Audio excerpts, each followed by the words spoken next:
नमस्कार, कशिश न्यूज के फेसबुक पर आपका स्वागत है और मैं हूं अशोक मिश्र। देखिए, बिहार में 2 विधानसभा क्षेत्रों में उपचुनाव हो रहे हैं, लेकिन सबसे ज़्यादा अगर चर्चा अभी है किसी विधानसभा क्षेत्र की तो वह है मोकामा की। यानी कि पटना जिला में ही मोकामा विधानसभा क्षेत्र जो है वो अंतिम छोर पर आता है। मोकामा विधानसभा क्षेत्र की अगर हम बात करें, आखिर क्या वजह है कि मोकामा विधानसभा क्षेत्र इतनी सुर्खियों में है? आखिर क्या वजह है कि मोकामा को लेकर के जदयू और बीजेपी के सभी बड़े नेता आमने सामने हैं? आखिर क्या वजह है कि मोकामा विधानसभा सीट हॉट सीट बन गई है और इस पर सभी की निगाहें टिकी हुई? दरअसल अगर मोकामा विधानसभा के भौगोलिक क्षेत्र की हम बात करें तो ये पटना जिला का अंतिम पूर्वी क्षेत्र माना जाता है। यानी कि अगर पटना जिला की शुरुआत होती है तो वह मोकामा विधानसभा क्षेत्र यानी कि मरांची गांव से उसकी शुरुआत होती है। तो मोकामा विधानसभा क्षेत्र आप समझ सकते हैं कि पटना जिला की एक तरह से शुरुआत, अगर पूरब तरफ से कहें तो शुरुआत और पश्चिम से कहें तो उसका अंत है। लेकिन जो सबसे बड़ी बात है कि मोकामा कभी जब बिहार में उद्योगों की स्थिति काफ़ी कमज़ोर थी तब भी मोकामा औद्योगिक क्षेत्र था।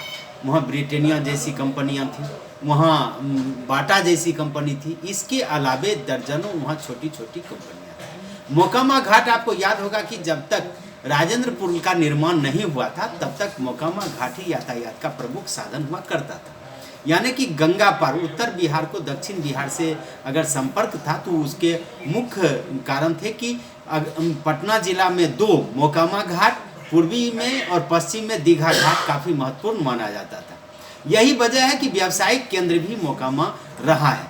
अगर आप बात करें तो मोकामा में एक ज़माना था कि बड़े बड़े व्यवसायी भी वहाँ पे, जूट का कारोबार वहाँ तो चलता ही था, लेकिन अनाज का कारोबार, चूँकि टाल का इलाका मोकामा विधानसभा क्षेत्र में सबसे ज़्यादा माना जाता है। अगर आप मरांची से यानी कि बरहैया का अंतिम छोर अगर कहें, मरांची से लेकर के अगर आप बाढ़ तक की बात करें तो टाल का जो जिसको कहा जाता है कि दलहन का सबसे बड़ा क्षेत्र वो माना जाता है, वो मोकामा विधानसभा क्षेत्र ही के अंतर्गत आता है। यही वजह रही कि टाल क्षेत्र में जब बगैर कुछ पूंजी लगाए हुए जब फसलें उपजने लगी तो उस पर बाहुबलियों की बंदूकें भी गरजने लगी, और यही वजह रही कि बिहार में मोकामा विधानसभा क्षेत्र सबसे ज़्यादा बंदूक के बल पर चुनाव क्षेत्र बन गया। और भले ही समूचे देश में बूथ कब्जा की घटना बेगूसराय से शुरू हुई हो, लेकिन अगर आज भी आप देखें तो मोकामा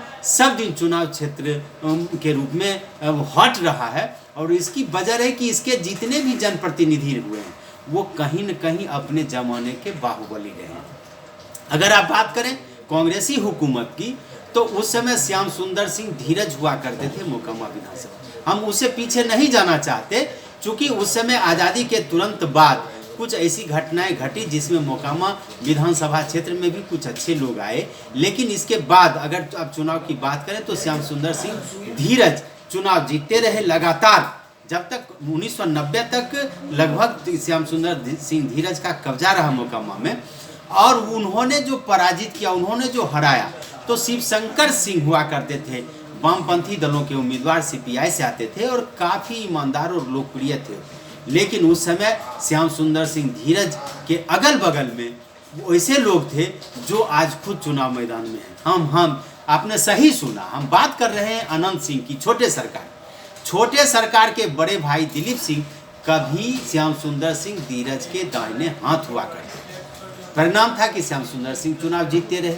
श्याम सुंदर सिंह के बाद उनको पराजित किया दिलीप सिंह ने, और दिलीप सिंह जब चुनाव लड़े तो वहाँ फिर टकराव हुआ और बंदूक के बल पर दिलीप सिंह चुनाव जीते, श्याम सुंदर सिंह धीरज हारे। दिलीप सिंह भी बाहुबली माने जाते थे, उनको हराया सूरज भान तो नाम जानते ही हैं, अपने सूरज भान का नाम ही काफ़ी है। और लोकसभा के चुनाव में भी आप देखें बेगूसराय से उन्होंने चुनाव जीता, उनकी पत्नी मुंगेर से चुनाव जीती, ललन सिंह जैसे दिग्गज को हराया, नवादा से सूरज भान चुनाव लड़े, हालांकि भोला सिंह से वो हार गए, लेकिन ये वो कह सकते हैं कि सूरजभान का जलवा अभी भी। तो अब जो चुनाव मैदान में खड़े हैं उम्मीदवार, वो सूरजभान के काफ़ी करीबी हैं। ललन सिंह की पत्नी वहाँ पे चुनाव लड़ रही है। सबसे बड़ी बात आप जान लीजिए कि सूरजभान के बाद आए छोटे सरकार। जब सूरजभान सिंह लोकसभा के सदस्य हुए तो अनंत सिंह विधानसभा चुनाव में कूदे दिलीप सिंह की मौत के बाद। और 2005 से लेकर अभी तक, यानी कि कह लीजिए 17 साल हो चुके हैं, अनंत सिंह का ही कब्जा है, यानी कि छोटे सरकार का ही कब्जा है मोकामा में। आखिर क्या वजह है कि अनंत सिंह इतने लोकप्रिय हैं? क्या वजह है कि 1990 के बाद मोकामा की सारी फैक्ट्रियां बंद हो गई? क्या वजह है कि अपराध के क्षेत्र में मोकामा ने इतिहास रचा है? आपको याद होगा बेगूसराय में रामाश्रय प्रसाद सिंह डॉक्टर की जब अपहरण हुआ था तो कहा जा रहा था कि वह भी मोकामा में ही रखा गया। मोकामा का शंकरबाग टोला, मोदिया टोला, दोनों टोला काफी चर्चित रहा है। दो बाहुबली वहां पे टकराते रहे। इस पर चर्चा हम कभी बाद में करेंगे। हम चर्चा कर रहे हैं चुनाव की, इसलिए अभी अपराध से ज्यादा महत्वपूर्ण है कि इस चुनाव में कौन लोग खड़े हैं। आप जान रहे हैं कि 17 वर्षों से अनंत सिंह का कब्जा रहा है। अनंत सिंह को हराने के लिए, अनंत सिंह को जिताने के लिए सभी राजनेताओं ने प्रयास किया। कभी अनंत सिंह को जिताने के लिए डॉक्टर जगन्नाथ मिश्रा, अनंत सिंह को जिताने के लिए लालू प्रसाद यादव ने कोशिश की, तो अनंत सिंह को जिताने के लिए नीतीश कुमार ने भी कम प्रयास नहीं किया। हराने की जब बात आई तो अनंत सिंह को हराने के लिए नीतीश कुमार ने भी कम कोशिश नहीं की, अनंत सिंह को हराने के लिए लालू प्रसाद यादव ने भी कम कोशिश नहीं की। आपको याद होगा 2015 के विधानसभा चुनाव को आप देख लीजिए, तो एक यादव की हत्या के आरोप में अनंत सिंह के खिलाफ कार्रवाई हुई, और अनंत सिंह के खिलाफ कार्रवाई हुई, जिस वजह से आप जान लीजिए कि अनंत सिंह जदयू से, अनंत सिंह महागठबंधन से अलग हुए। फिर भी अनंत सिंह चुनाव जीते।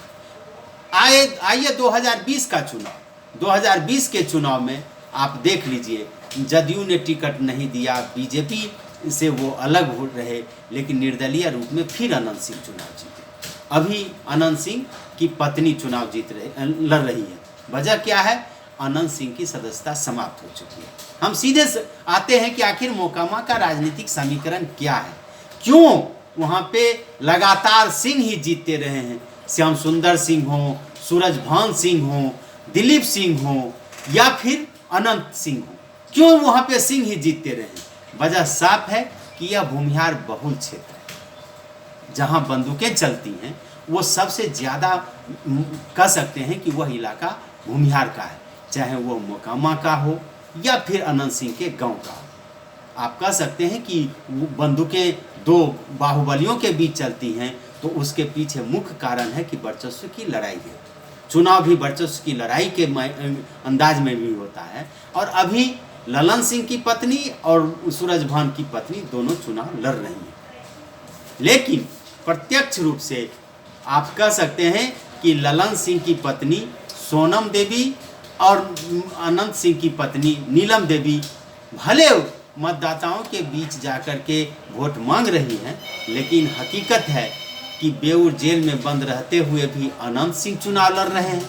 उनके कभी राजनीतिक विरोधी, कभी पारिवारिक विरोधी, कभी एक दूसरे की फूटी आंखों सुहाने वाले नहीं, लगभग आधा दर्जन से हत्या के आरोपी रहे विवेका पहलवान, बिहार केसरी, जो कभी अनंत सिंह को देखना नहीं चाहते थे, आज अनंत सिंह की पत्नी के पक्ष में चुनाव प्रचार कर रहे हैं। दूसरी तरफ ललन सिंह के पक्ष में कौन चुनाव प्रचार कर रहे हैं? सूरजभान खड़े। यानी कि भले ही दो महिलाएं चुनाव मैदान में खड़ी हों, लेकिन असली मुकाबला दो बाहुबलियों के बीच में है। बीजेपी के साथ सूरजभान खड़े हैं, तो महागठबंधन के साथ विवेका पहलवान खड़े हैं, अनंत सिंह खड़े हैं। अगर वोटों के समीकरण की बात आप करें तो सबसे ज़्यादा वोट हमने कहा था भूमिहार का है, लगभग 80 से 85 हज़ार भूमिहार हैं वहाँ पे। ये कहीं न कहीं बीजेपी मानती है कि ये हमारा वोट है। ये अलग बात है कि ये पूरा का पूरा वोट अनंत सिंह को भले न मिले, लेकिन भूमिहारों का अधिकांश वोट अनंत सिंह को मिलता रहा है। और यही वजह है कि मोकामा से आने वाले नीरज कुमार, जो जदयू के प्रवक्ता हैं, एमएलसी हैं, पूर्व मंत्री हैं, वो खुद भी जब मैदान में खड़े हुए तो अनंत सिंह के सामने उनका कोई जोर नहीं चला।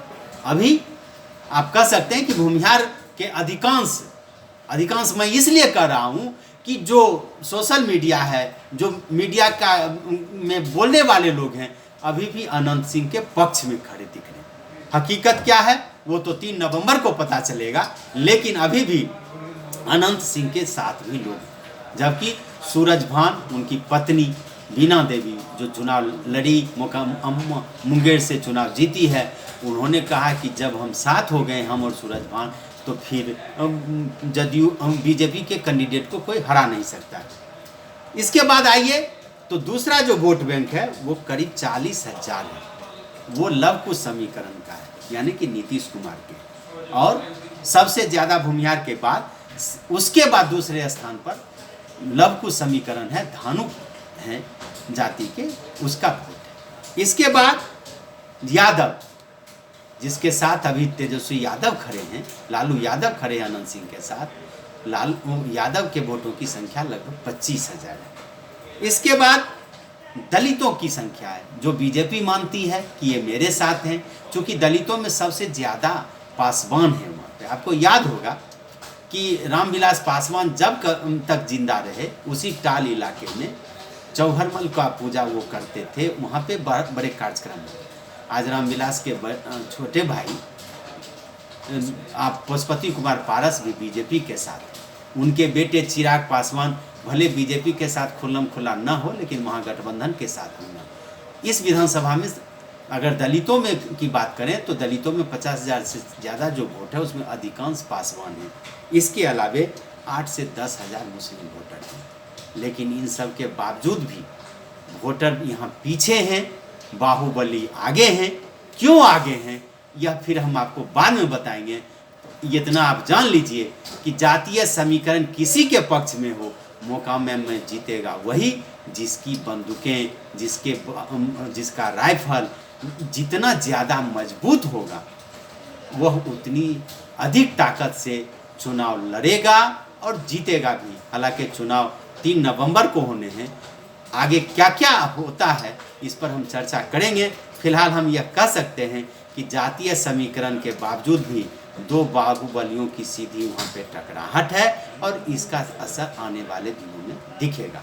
फिलहाल हम यहीं पे आपको इनसाइड स्टोरी खत्म करते हैं। दूसरे दिन फिर दूसरे विधानसभा जो गोपालगंज है उस पर भी हम चर्चा करेंगे, और हम आपको प्रतिदिन कोशिश करेंगे कि चाहे मोकामा विधानसभा हो या गोपालगंज विधानसभा हो, वहाँ की प्रगति क्या है, कौन इन बाहुबली नेताओं की पत्नियों के समर्थन में कौन कौन से नेता उतरे हैं ज़मीन पर, वहाँ की ज़मीनी हकीकत क्या है, चुनाव की जो गली कूचे में चर्चा क्या है, इन सब पर हम विस्तृत बातचीत करेंगे। फिलहाल हमें दीजिए इजाज़त।